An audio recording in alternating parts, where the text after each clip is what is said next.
तो नाज़रीन, प्रोग्राम में आगे बढ़ते हैं और बात करते हैं कि आज़रबाईजान के सदर के दौरे पाकिस्तान की और दो तरफ़ा ताल्लुकात की। तो आज़रबाईजान के सदर इल्हाम अलीयूफ 2 रोज़ा दौरे पर पाकिस्तान पहुंच गए हैं। आज़रबाईजान के सदर इल्हाम अलीयूफ वज़ीर आज़म शहबाज शरीफ की दावत पर पाकिस्तान के दौरे पर पहुंचे, जबकि वज़ीर आज़म शहबाज शरीफ ने हवाई अड्डे पर आज़रबाईजान के सदर इल्हाम अलीयूफ का इस्तकबाल किया। सिफारती ज़राई के मुताबिक सदर के साथ वफ़द में ऑयल एंड गैस कंपनियों के हुकाम भी शामिल हैं। सदर आज़रबाईजान वज़ीर आज़म शहबाज शरीफ और सदर पाकिस्तान आसिफ अली ज़रदारी से मुलाकातें भी करेंगे और दो तरफ़ा ताउन को मज़ीद मजबूत बनाने के हवाले से खुसूसी तौर पर इसमें बातचीत होगी। इसी बारे में मज़ीद बात कर लेते हैं। इस्लामाबाद कामरान खान हमारे साथ मौजूद हैं। कामरान, बहुत शुक्रिया आपके वक्त का। ये बताइएगा कि शेड्यूल क्या है जो आज़रबाईजान के सदर पाकिस्तान पहुँचे हैं, कौन कौन सी अहम मुलाकातें मुतवक्के हैं और कौन कौन से मुआहदे हैं जिन पर मुतवक्के तौर पर बातचीत और दस्तखत हो सकते हैं? जी देखिए, ये आज़रबाईजान के सदर इल्हाम अलीयूफ का 2 रोज़ा दौरा है। आज वो पहुँचे हैं और आज और कल ये 2 दिन इनकी मसरूफियात होंगी। इस दौरान आज जैसा कि वो जब नूर खान एयरपोर्ट बेस पर पहुंचे हैं तो उनका पुरतपाक इस्तकबाल हुआ। वज़ीर आज़म शहबाज शरीफ जो हैं वो ख़ुद अपनी काबीना के कुछ अरकान के हमरा उन इस्तकबाल के लिए वहाँ पर मौजूद थे। उन्हें तोपों की सलामी दी गई और इसके बाद एक मुख्तसर सी मुलाकात, यानी जिसे इब्तदाई मुलाकात आप कहते हैं, वो मुलाकात हुई है वज़ीर आज़म और सदर इल्हाम अलीयूफ के दरमियान। उसके बाद फिर ये जो आज़रबाईजान के सदर थे, ये इन्होंने दौरा किया यादगार पाकिस्तान, यानी जिसे हम पाकिस्तान मोनूमेंट कहते हैं, वहाँ गए हैं। वहाँ पर इन्होंने फूल जो हैं वहाँ पर रखे उस यादगार पर। इस मौके पे उनकी जो मेज़बानी के फ़राइज़ थे वो वज़ीर दाखिला मोहसिन नकवी ने अंजाम दिए थे, वो उनके साथ थे। और अब ये कहा जा रहा है कि कल इनकी मुलाकात जो है वो बाकायदा तौर पर सदर मुमलिकत आसिफ अली ज़रदारी के साथ भी होगी। और इसके बाद इस दौरान यानी आज और कल दोनों दिन कुछ मुलाकातें हैं जो कि बिजनेस कम्युनिटी के कुछ आइकन्स हैं उनके साथ मुलाकातें होंगी, बिजनेस लीडर्स हैं उनके साथ कुछ मुलाकातें हैं, जिसमें कि कुछ 2 तरफा मुआहदे होंगे, जिसकी बुनियाद पर यह कहा जा रहा है कि ये जो तवानाई के शोबे हैं और टूरिज्म का शोबा है और मादनियात का शोबा है, इन शोबों में तुर्कमेनिस्तान जो है वो पाकिस्तान में सरमायाकारी करेगा और इस हवाले से जो मुख्तलिफ MOUs हैं वो साइन किए जाएंगे और कहा यह जा रहा है। कामरान, ये बताइएगा कि ये जो वफ्द आया है आज़रबाईजान के सदर के साथ, इसमें क्या सिर्फ हुकूमती शख्सियात शामिल हैं या कोई कारोबारी शख्सियात भी मौजूद हैं? जिस तरह से पहले मुख्तलिफ दौरों में हमने देखा कि बिजनेस टू बिजनेस मुआहदे भी चल रहे थे, क्या इसमें भी कुछ मुतवक्के है इस तरह का? पाकिस्तान की चूंकि ज़रूरत है तो इसलिए इस शोबे में पाकिस्तान जो है वो चाहेगा कि तुर्कमेनिस्तान से जो सरमायाकारी आ रही है उसको उसके लिए बाकायदा तौर पर उसको जो है वो उसके लिए दस्तावेजी यानी कि मेमोरेंडम जो है वो साइन किए जाएं। बहरहाल ये दौरा इंतहाई अहमियत का हामिल करार दिया जा रहा है और डेफिनेटली आज और कल के दिनों में इस हवाले से मज़ीद पेशरफ्त भी सामने आएगी। मज़ीद इस हवाले से हम बात करते रहेंगे, जो भी अपडेट्स होंगी वो आप तक पहुँचाते रहेंगे। फिल वक्त आगे बढ़ते हैं और कुछ बात कर लेते हैं एक अहम मसले की, जो कि है फ्लावर मिल्स एसोसिएशन की हड़ताल का। फ्लावर मिल्स एसोसिएशन की कॉल पर आज मुल्क भर में फ्लावर मिल्स ने गंदम की पिसाई और सप्लाई बंद करके मिल्स भी बंद कर दी हैं। फ्लावर मिल्स के साथ आटे के डीलर्स भी इस हड़ताल में शामिल हो गए हैं। फ्लावर मिल्स मालिकान ने विद होल्डिंग टैक्स के खिलाफ हड़ताल कर रखी है और उनका कहना है कि विद होल्डिंग टैक्स के नफाज से आटे का थैला 150 से 200 रुपये महंगा हो जाएगा। बिल्कुल, और इस हवाले से कहा जा रहा है कि इस हड़ताल से आटे की किल्लत पैदा होने का खदशा है, बल्कि आटा महंगा भी हो सकता है। All Pakistan flower mills association की हड़ताल की कॉल पर ज़िला गुजरावाला में 73, मुल्तान डिवीजन में 100 से ज़ायद फ्लावर मिल्स बंद कर दी गई हैं, जबकि फैसलाबाद में फ्लावर मिल्स बंद होने से 2 लाख यौमिया आटे की जो थैलों की सप्लाई है वो बंद हो गई है। कमालिया की 10, जिला खुशाब की 4 फ्लावर मिल्स बंद हैं और इसके अलावा पेशावर और कोयटा में भी फ्लावर मिल्स को ताले पड़ गए हैं। अगर हम सिंध की बात करें तो सिंध में भी फ्लावर मिल्स ने आटे की सप्लाई बंद कर दी है। लाहौर समेत पंजाब भर में आइंदा 2 रोज़ में आटे की किल्लत पैदा होने का खदशा है। चेयरमैन फ्लावर मिल्स एसोसिएशन ने मुतालिबा किया है कि अगर विद होल्डिंग टैक्स वापस न लिया गया तो हड़ताल जो है वो तवालत इख्तियार कर सकती है। फ्लावर मिल्स एसोसिएशन का कहना है कि हम FBR के जो टैक्स कलेक्शन में एजेंट बनने के लिए तैयार नहीं हैं, तो ये एक बहरान पैदा हो सकता है।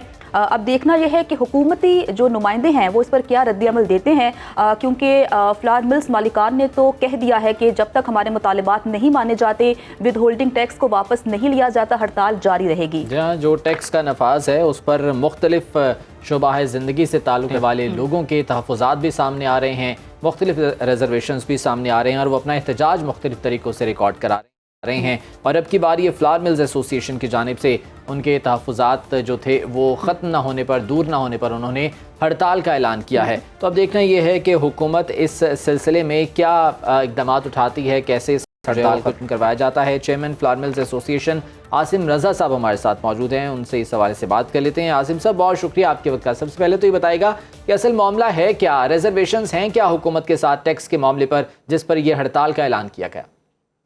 देखिए, इस दफा पहली दफा है कि फ्लोर मिल्स को विद होल्डिंग एजेंट बनाया गया और उसके साथ साथ जो हमारे होलसेल डीलर्स हैं उनको भी कहा गया कि वो विद होल्ड करें जो अमाउंट हमें पे करेंगे 5.5%।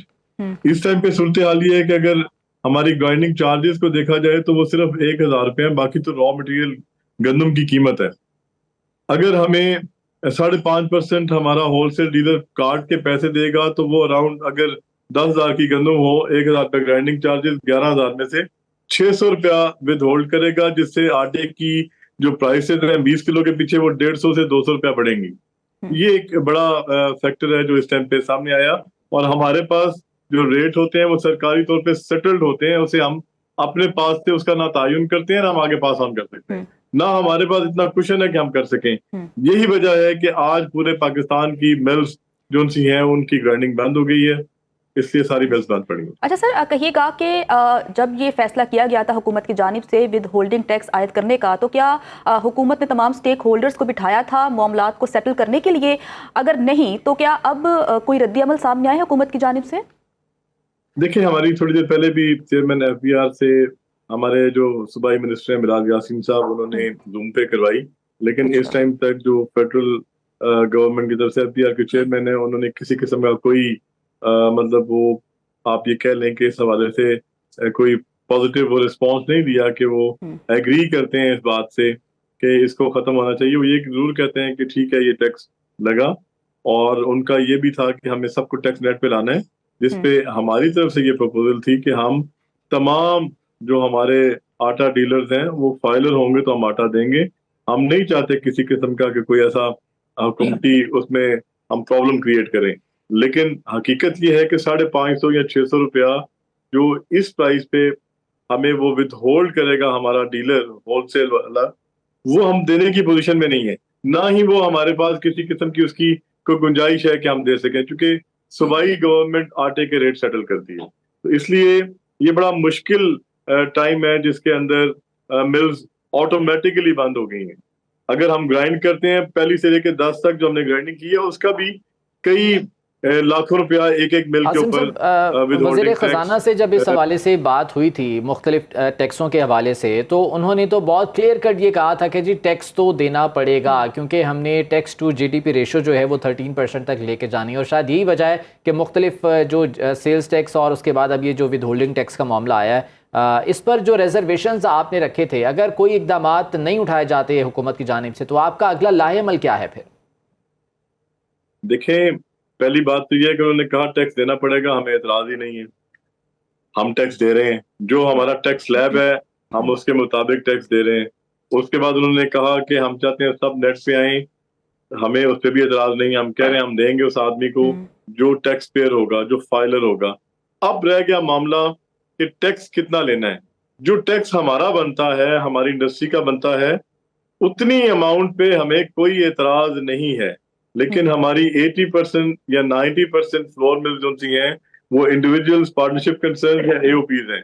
अब उस सूरत में 5.5% जब विथहोल्ड किया जाएगा, आप ये समझिए कि रॉ मटेरियल गंदम है, गंदम दी हमें 8 महीने सरकार देती है, सूबाई फूड डिपार्टमेंट इशू करते हैं। अगर वो 10,000 रुपए की इशू करती है उस पर भी 5.5% लेंगे, जो हमने बिजली का बिल दिया उस पर भी 5.5% लेंगे, जो हम सैलरी दे रहे हैं उस पर भी 5.5% डिडक्ट करेंगे। तो ये कैसे पॉसिबल होगा कि वो सारे एक्सपेंस या वो रॉ मटेरियल की कॉस्ट उस पे 5.5% कैसे हम पे कर सकते हैं?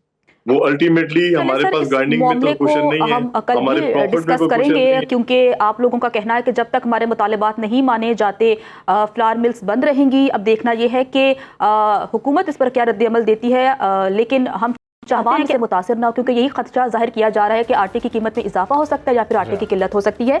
आसिम रजा साहब हमारे साथ मौजूद है। सर बहुत शुक्रिया दिन भर को वक्त देने के लिए। वापस आएंगे ब्रेक के बाद, साथ रहिए। ब्रेक के बाद प्रोग्राम में आपको वेलकम कहते हैं और बात कर लेते हैं कि IMF ने पाकिस्तान से फिर डू मोर का मुतालबा कर दिया है। ज़राए के मुताबिक IMF ने पाकिस्तान से ज़राअत पर इनकम टैक्स वसूली बेहतर बनाने का मुतालबा किया है, जबकि चारों सूबों ने IMF से ज़रूरी आमदन पर टैक्स की वसूली के लिए प्लान मुरतब करने के लिए 2 दिन का वक्त दे दिया है। IMF ने वर्चुअल मुज़ाकरात में वफाकी वजारत ख़जाना और सूबाई अफसरान ने शिरकत की, जबकि ज़राए का कहना है कि ज़रूरी आमदन पर इनकम टैक्स की शरह सालाना 6 लाख रुपए से ज़ायद आमदन पर लगेगी, जबकि लग रहा है कि ज़रूरी आमदन पर विफाक और सूबे सब एक पेज पर हैं। ज़रूरी आमदन पर टैक्स नाफिज करने के लिए सूबों ने IMF को यकीन दहानी भी करा दी है। इसी बारे में बात करने के लिए डॉक्टर शमसुल इस्लाम साहब हमारे साथ मौजूद हैं, माहिर ज़राअत हैं। डॉक्टर साहब बहुत शुक्रिया। आप फरमाइएगा, ज़राअत के हवाले से भी अब IMF की डिमांड आ गई है कि इस पर भी टैक्स आयद किया जाए। कितना बोझ पड़ेगा पाकिस्तान के इस सेक्टर पे? देखिए, पाकिस्तान का आपको पता है कि पूरी इकोनॉमी डिपेंडेंट है एग्रीकल्चर सेक्टर के ऊपर, और उसकी जो एक्सपोर्ट्स होती हैं मेनली वो एग्रो कमोडिटीज हैं। इस वक्त जो पाकिस्तान का इस साल एक्सपोर्ट्स में ग्रोथ आई है, उसकी वजह भी बुनियादी तौर पे एग्रीकल्चर की जो प्रोड्यूस थी उसमें ज्यादा बम्पर पैदावार हुई, और कोई एग्रो प्रोडक्ट्स की $8 बिलियन की एक्सपोर्ट्स हुई। तो मेरा कहने का मकसद ये है कि एक तरफ पाकिस्तान की एग्रीकल्चर सेक्टर आपकी फूड सिक्योरिटी को इंश्योर कर रहा है, और दूसरी तरफ आपको एक्सटर्नल सेक्टर के लिए एक्सपोर्ट्स अर्न करने के लिए मदद करता है। अब इसमें जो आपको डू मोर का जो उन्होंने किया, और विद इन 2 डेज आप प्लान भी दें, पॉलिसी को स्टडी तो कर लें। आपने इसको स्टडी करे बगैर अगर यस कर दिया तो एक बहुत बड़ा डिजास्टर होगा। और इसमें आपको सिर्फ अगर टैक्स करना है तो उन लोगों पे करें जिनके पास 50 एकड़ से ज्यादा की जमीन है। आप ये ना करेंगे 6 लाख की आमदन पे हम टैक्स करेंगे, क्योंकि ज़राअत से मुंसलिक जो लोग हैं वो ना सिर्फ एक ओपन स्काई उनकी होती है और अल्लाह की मर्जी पे उनको अच्छी क्रॉप हो गई तो प्राइस मिलती है, लेकिन इस दफा मुसलसल 3 क्रॉप्स में उनको नुकसान हुए हैं, बल्कि 4 क्रॉप में नुकसान हुए हैं। और अब जाके आपको जो है फिर आप एक ऐसा करेंगे कि जी 6 लाख के ऊपर टैक्स से ऊपर जायद आमदनी पे टैक्स करेंगे तो ये आपकी एग्रीकल्चर से निकल जाएंगे। आपको चाहिए कि आप कॉर्पोरेट सेक्टर जो फार्मिंग करेगा उसके ऊपर उसकी इनकम पे टैक्स करें, और आप छोटे काश्तकार के साथ मैसअप ना करें। हमारे पास सामने मिसाल है श्रीलंका की। श्रीलंका ने एग्रीकल्चर सेक्टर के साथ मैसअप करने की कोशिश की, और ऑर्गेनिक प्रोड्यूस करने के चक्कर में उन्होंने अपनी ज़राअत को तबाह किया। रिजल्ट ये निकला कि श्रीलंका को डिफॉल्ट करना पड़ा। इसी तरह से अगर एक जानिब तो हम छोटे किसान को रिलीफ देने की भी बात करते हैं, हमारी हुकूमत, पंजाब हुकूमत की ये बाकायदा पॉलिसी थी कि जी हम छोटे किसानों को रिलीफ देंगे, और उसी के लिए किसान कार्ड का इजरा उसकी भी बात की गई। तो यहाँ पर अब सिर्फ 2 दिन में ये कहा गया है कि जी हम इस हवाले से जो है वो फाइनल करके बताते हैं, तो कुछ कन्फ्यूजन नहीं नजर आती हुकूमत की पॉलिसियों में? देखें जी, कंफ्यूजन भी है, और दूसरा ये कि आपने वर्कआउट नहीं किया। IMF ने आपसे जो डिमांड की थी, आपने बजट वैसा नहीं बनाया। आपने अपने अखराजात को, पब्लिक सेक्टर के जो अखराजात थे उसमें आपने 24% इजाफा कर दिया, बजाय इसके कि कमी करते। IMF मुसलसल आपसे कह रहा था कि अखराजात कम करो। अब आपको टैक्स अगर इकट्ठा करना है 1.3 ट्रिलियन का, और उसमें अगर आपका इंटरेस्ट रेट 20.5% होगा, और जहां पर आपके टैक्स रेट जो है वो 45% हाईएस्ट स्लैब चला जाए, आपके जो आम लोग हैं जो सैलरी पेशा है उनके ऊपर टैक्स का बोझ डाल दिया, तो फिर आपका ये कॉन्ट्रैक्शन पे इकोनॉमी जाएगी। आपको एक इसको थॉरोली स्टडी करना होगा। आपकी 90% ग्रोथ जो है उनकी जमीन जो 3.5 एकड़ से लेकर 12.5 एकड़ तक है, और ये वो काश्तकार हैं जो हैंड टू माउथ है, इनकी आज तक सिचुएशन नहीं चेंज हुई। वो जिम्मेदार जिनके पास सैकड़ों क्या हजारों एकड़ जमीन है, उनके ऊपर टैक्स बनना चाहिए। वो अपने एब्सेंटी ग्रोथ जिनके ऊपर तो जिनके पास जमीन, हुकूमत आखिर फिर घबराती क्यों है? ये हजारों एकड़ जो मालिकान हैं इस ज़मीन के, उन पर टैक्स आयद करने से हुकूमत घबराती है, और सिर्फ गरीब को ही इस चक्की में पीसा जा रहा है। देखिए पूरा पाकिस्तान इससे बाखबर है कि आपकी पार्लियामेंट में जो बैठे हैं अक्सरियत एग्रीकल्चर सेक्टर से हैं, फिर आपकी जो ब्यूरोक्रेसी है एग्रीकल्चर से उनके ज्यादातर बैकग्राउंड उनका वो है, पॉलिसी बनाने वाले और इम्प्लीमेंट कराने वाले वो आपके सारे के सारे एग्रेरियन बैकग्राउंड के हैं। आप अपना देखिए फूड सिक्योरिटी बहुत बड़ा मसला है, दुनिया इसके ऊपर बिलियंस ऑफ डॉलर खर्च कर रही है। पाकिस्तान ने भी बिलियंस ऑफ डॉलर की इंपोर्ट्स की, गंदम की इंपोर्ट की, फिर आपने $1 बिलियन की रिसेंटली, उससे पहले आप चीनी इंपोर्ट करते रहे, दालें आप मुसलसल इंपोर्ट करते हो।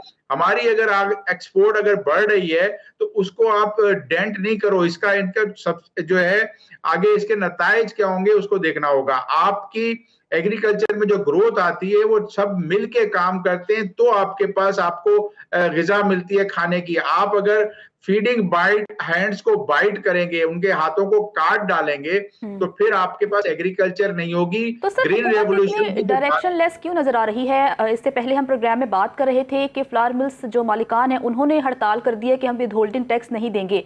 दूसरी जानिब अगर हम हुकूमत की बात करें तो उन्होंने IMF को यकीन दहानी करा दी है कि ज़राअत के शोबे पर हम टैक्स आयद कर देंगे। तो किस तरह से वो कन्विंस कर सकेंगे? इतनी डायरेक्शनलेस हुकूमत क्यों है? उनको समझ नहीं आ रहा कि किस तरह से हम लोगों ने जो हमारा हदफ है उसे पूरा करना है। देखिए ये डायरेक्शन हुकूमत की विद इन 5 मिनट ठीक हो सकती है अगर प्राइम मिनिस्टर साहब एक एग्जीक्यूटिव ऑर्डर पास करते हैं कि जो फालतू मिनिस्ट्रीज हमने रखी हुई है इस्लामाबाद में उन मिनिस्ट्रीज को बंद किया जाएगा। आपने देखा कल ऐलान किया PWD को बंद करने का, अभी उसके ऊपर भी प्रोसेस चल रहा है। आपके पास जो है कोई जितने पेंशनर हैं उससे ज्यादा अब आपके पास जो है ऑन ड्यूटी लोग हैं। आप तकरीबन 6.5 लाख आपकी सरकारी मुलाजमीन उससे ज्यादा हो चुकी है, इतने ही पेंशनर्स हैं। और इनमें ऐसे पेंशनर भी हैं जिनके पास एक नहीं 3-3 पेंशन ले रहे हैं। आप हुकूमत अपना इस इकदाम को ठीक करे। देखें आपको घर को सबने मिलकर चलाना होता है, अगर सिर्फ कमाने वाला और टैक्स देने वाले के ऊपर आप बोझ डाल देंगे तो घर टूट जाता है। आप अगर सिर्फ उन आम लोगों से जो इस वक्त इनडायरेक्ट टैक्सेस, पाकिस्तान जो है दुनिया में शायद ही वाहिद मुल्क है जो सबसे ज्यादा टैक्स दे रहा है। मैं और आप जिसको आप जो टैक्स दे रहे हैं इनडायरेक्टली भी दे रहे हैं, डायरेक्ट भी दे रहे हैं, लेकिन वो गरीब जो बिलो द पॉवर्टी है वो भी टैक्स दे रहे हैं, क्योंकि जब वो चाय की पत्ती या साबुन या कोई चीज खरीद के लाता है उसके ऊपर सेल्स टैक्स लगा हुआ है, वो भी दे रहा है। बिजली में इतने टैक्सेस हैं वो आम आदमी दे रहा है। और ऐसा कंफ्यूज निजाम बनाया हुआ है कि हर आदमी अल्टीमेटली जो गरीब आदमी है वो एक एलीट क्लास को पाल रहा है। ये निजाम अब चेंज करना होगा। रिग्रेसिव टैक्सेशन को खत्म करके आप प्रोग्रेसिव टैक्स लाएं। जो कमा रहे हैं, आमदन है, अमीर है, वो टैक्स दे और उसका रिलीफ आप पूरी कौम को दे तो लोग आपके पास नेट में आएंगे। आज आप मुझे बताएं कि सरकारी अफसरान तो रिटायर होके, टैक्स कलेक्टर तो रिटायर होके पेंशन लेते हैं, वजीर आजम, प्रेसिडेंट रिटायर होके पेंशन लेते हैं, क्या टैक्स पेयर रिटायर होके कुछ लेते हैं? जो घर वो जो सारी उम्र टैक्स पे करते हैं लेकिन जब वो रिटायर्ड हो जाते हैं, घर में बैठ जाते हैं, चल नहीं सकते, उनको क्या मिलता है? उनको तो 1 रुपए की पेंशन नहीं मिलती, वो तो अपने बच्चों पर डिपेंडेंट होते हैं। और आज आपको पता है पाकिस्तान में ओल्ड हाउसेस जो है वो बहुत ज्यादा तेजी से तरक्की कर रहे हैं। उसके अंदर आपको मीडिया पे नजर आएंगे कि जहाँ पे बूढ़े वालिदैन को लोग अपने घरों से वहां छोड़ के आते हैं। अब देखते हैं कि हुकूमत की जानिब से क्या प्लान मुरतब किया जाता है और IMF को पेश किया जाता है और कितना टैक्स आयद होता है इस शोबे पर। हमारे साथ डॉक्टर शम्सुल इस्लाम साहब मौजूद थे। सर बहुत शुक्रिया वक्त देने के लिए। वापस आएंगे एक ब्रेक के बाद, साथ रहिए। ब्रेक के बाद छोटे शहरों के बड़े मसाइल की बात कर लेते हैं कि म्यूनसिपल कमेटी ओकाड़ा की हुदूद में साफ पानी की फराहमी न होने के बायस शहरी आलूदा पानी पीने पर मजबूर हैं। म्यूनसिपल कमेटी की जेर निगरानी 30 के करीब चलने वाले वाटर फिल्ट्रेशन प्लांट्स पर फिल्टर बर वक्त तब्दील न करने, सफाई की नाक़िस सूरत हाल और पानी की टूटियां चोरी होने के बायस शहरियों को साफ पानी के हुसूल में सख्त दुश्वारी का सामना है। आलूदा मुज़र सेहत पानी की फराहमी से शहरी मुख्तलिफ अमराज में मुब्तला भी हो रहे हैं। म्यूनसिपल कमेटी के सब इंजीनियर उमैर और आमिर की कारकर्दगी सवालिया निशान बनकर रह चुकी है। हमारे नुमाइंदे सलमान चौधरी ने इस पर एक खुसूसी रिपोर्ट तैयार की है, वो आपको दिखाते हैं। आबादी का शहर उकाड़ा में म्यूनसिपल कॉरपोरेशन के 25 फिल्ट्रेशन प्लांट हैं, जिनमें से मुतअद्दिद फिल्ट्रेशन प्लांट ख़राब हैं, जबकि उकाड़ा का 70% पानी जो है वह नमकीन है, जो पीने के काबिल नहीं। इस हवाले से शहरियों को किन मुश्किलात का सामना है, आइए जानते हैं अवाम की ज़बानी। यहाँ पर कितनी कॉलोनियाँ और कितने फिल्ट्रेशन प्लांट हैं? यहाँ पे 6 कॉलोनी है और फिल्ट्रेशन प्लांट एक भी नहीं है। यहाँ पे लोग जो घरों से बड़ी मजबूरी में यहाँ पे रह रहे हैं, गरीब लोग, वो पानी भरते हैं, कैन 100 रुपये का लेते हैं, जिनका अपने के रखे गुजारे पता नहीं कैसे होते हैं, वो पानी भी खरीदना पड़ रहा है। फिल्टर्स में जाते हैं तो वहाँ पे काफी रश लगा होता है, लंबी कतार लगी होती है, तो पानी लेना गर्मी में इतना मुश्किल है जैसे कि आटे का थैला लेना। जैसे हुक्मरान हमारे पानी पीते हैं तो उनको चाहिए अवाम को भी अपनी सेम वैसा ही पानी मुहैया करना चाहिए जैसे वो खुद इस्तेमाल करते हैं। तो इन्होंने प्लान लगाए हुए उधर जाते हैं, उधर रश बहुत होता है। पानी ले भी आए, वो पानी समझ लें कि अपना साल फिल्टर बना चेंज नहीं करते उनसे, वो भी पानी ना मुद्रे सेहत ही होता है। जो बाई रश्के वाले आते हैं उनको 50 रुपए देकर वो एक कूलर भर जाती हैं या एक गैलन भर जाती हैं, वो हम वो पानी पी रहे हैं, वो भी इतना खास नहीं है, वो भी गंदा ही पानी है। रक्शे वाले से पानी लेते हैं, वो फिल्टर से पानी लेके आता कि कभी फिल्टर चल रहा होता है कभी बंद है। गर्मी इतनी है, पानी अच्छा ना मिलने की वजह से बहुत परेशान है। आबादी बहुत ज़्यादा है तो लोग अभी भी वो रिक्शों वगैरह से पानी ले रहे हैं। गवर्नमेंट का जो एक बहुत बड़ा प्रोजेक्ट है जो अर्बन वाटर सप्लाई स्कीम है वो अंडर प्रोसेस है और इंशाल्लाह करीब जो है वो जो है ना वर्किंग कंडीशन में होगी। सिटी एरिया में जो एमसी के अंडर फिल्ट्रेशन प्लांट हैं, जो मेरे तक उसकी रिपोर्ट जो मैं जनरेट करता हूँ वो 25 है। उनकी रिसेंटली हमने टेस्टिंग की और वो काफ़ी बेहतर कंडीशन में है। जी बिल्कुल, शहरियों का कहना है नमकीन पानी से हमें बहुत सारी बीमारियों का सामना करना पड़ रहा है और उन्होंने साथ साथ मुतालबा किया है वज़ीर आला पंजाब मरियम नवाज इस पर एक्शन लें, उकाड़ा के बंद फिल्ट्रेशन प्लांट फौरी तौर पर बहाल किए जाएं और मज़ीद फिल्ट्रेशन प्लांट लगाए जाएं ताकि सेहतमंद पानी मिल सके और मुआशरा सेहतमंद हो सके। जी, पानी ज़िंदगी की बुनियादी ज़रूरियात में शामिल है और अगर यही शहरियों को नहीं मिलेगा तो यकीनन हुकूमत की कारकर्दगी पर भी सवालिया निशान है। प्रोग्राम में आगे बढ़ते हैं और बात करते हैं शहीद आज़म सरदारे नौजवानाने जन्नत जिगरे गोशे रसूल औलादे अली व बतूल फ़ख्रे इस्लाम नवासाए मोहम्मद मुस्तफ़ा सल्लल्लाहु अलैहि वसल्लम हज़रत इमाम हुसैन अलैहिस्सलाम की शहादत की मुनासबत से मुल्क भर में मुहर्रम के सिलसिले में मजालिस, जलसे और जुलूसों का सिलसिला जारी है। इस मौके पर अमन व अमान की बेहतर सूरत हाल के लिए सिक्योरिटी इंतजाम भी किए गए हैं। सिक्योरिटी सूरत हाल बारे जानेंगे मुल्क भर में मौजूद अपने नुमाइंदगान से। कोटद्दू की पहले बात कर लेते हैं। काशिफ नदीम हमारे साथ मौजूद हैं। काशिफ, बताएगा मुहर्रम के सिलसिले में सिक्योरिटी इंतजाम कैसे हैं यहाँ पर? देखें जी, मुहर्रम उल हराम की निस्बत से ज़िला कोटद्दू के अंदर भी जो है ना मामूल के मुताबिक यहाँ पर जुलूस निकाले जा रहे हैं और तकरीबन जो है ना शहर के दाखिली और ख़ारजी रास्ते के ऊपर भी जो है सिक्योरिटी के मुकम्मल तौर पर इंतजाम कर लिए गए हैं।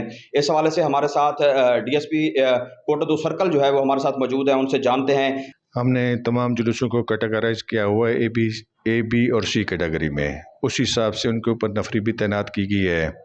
हमारी कोशिश है कि हमने 3 टियर्स में सिक्योरिटी इनको देनी है कि कोई भी बंदा जुलूस में शामिल होने से पहले वो 3 मकामात से चेक होके फिर जुलूस के अंदर शिरकत कर सकेगा। इसी तरह मजालिस की सिक्योरिटी को भी इसी तरह कैटेगराइज किया गया है और वहाँ पे भी 3 टियर्स में सिक्योरिटी प्रोवाइड की गई है। जी बिल्कुल, DSP साहब का कहना यही था। इस हवाले से पूरी उम्मीद है कि ये मुकम्मल जितने भी इंतजामात हैं उनको इस अंदाज के साथ कर दिया गया है कि मुहर्रम उल हराम के तमाम अयाम जो है वो अमन की सूरत में गुजर जाएंगे। जी ठीक है, काशिफ नदीम हमारे साथ मौजूद थे, बता रहे थे कि कोटद्दू में क्या सिक्योरिटी प्लान मुरतब किया गया है। कोटद्दू के बाद रुख करते हैं डस्का का और जानते हैं कि वहाँ पर सिक्योरिटी सूरत हाल कैसी है और इन मजालिस की सिक्योरिटी के लिए क्या इंतजाम किए गए हैं। मोहम्मद अमीन रज़ा हमारे साथ मौजूद हैं। अमीन, बताइएगा कि क्या सिक्योरिटी प्लान मुरतब किया गया है? जी बिल्कुल, दीगर शहरों की तरह डस्का में भी मुहर्रम उल हराम के सिलसिले में सिक्योरिटी प्लान जारी कर दिया गया है। सर्कल डस्का में 33 इमाम बारगाहों में 211 मजालस और 51 जुलूस निकाले जाएंगे। इस सिलसिले में मेरे साथ SDPO मौजूद हैं, उनसे पूछते हैं कि उन्होंने सिक्योरिटी के हवाले से क्या इक़दाम किए हैं। जो ड्यूटी है जिसमें लेडी कांस्टेबल्स भी शामिल हैं, जिसमें इंस्पेक्टर्स भी शामिल हैं, जिसमें सब इंस्पेक्टर और हर रैंक के बंदे शामिल हैं, उस पे तमाम मुंतज़मीन से हमने जो मीटिंग की है और अमन कमेटी के मेंबरान को साथ मिला के हमने सिक्योरिटी प्लान को इम्प्लीमेंट करने के लिए जो उसमें डिस्क्रिपेंसीज, डेफिशिएंसीज और लैप्सिस थे उसको हमने दूर किया है और अल्हम्दुलिल्लाह आइंदा भी जुलूसों में भी हमारी नफरी जो है वो तफसीलन आपको दे दी जाएगी और अच्छे तरीके से हम फूल प्रूफ तरीके से ड्यूटी सर अंजाम देंगे। Thank you. सिक्योरिटी के इसी वाले से उन्होंने शहरियों से भी अपील की है कि वो इंतजामिया के साथ तावन करें ताकि मुहर्रम और हराम जो है वो बखैर औफियत जो है ना अंजाम पा सके। जी अमीन रज़ा हमें बता रहे थे कि सिक्योरिटी प्लान किस तरह का बनाया गया है डस्का में और क्या इंतजाम किए गए हैं। आने वाले प्रोग्राम्स में मज़ीद शहरों के हवाले से भी सूरत हाल आप तक पहुँचाते रहेंगे। आज के प्रोग्राम से इतना ही, कल फिर मुलाकात होगी। खुदा हाफ़िज़।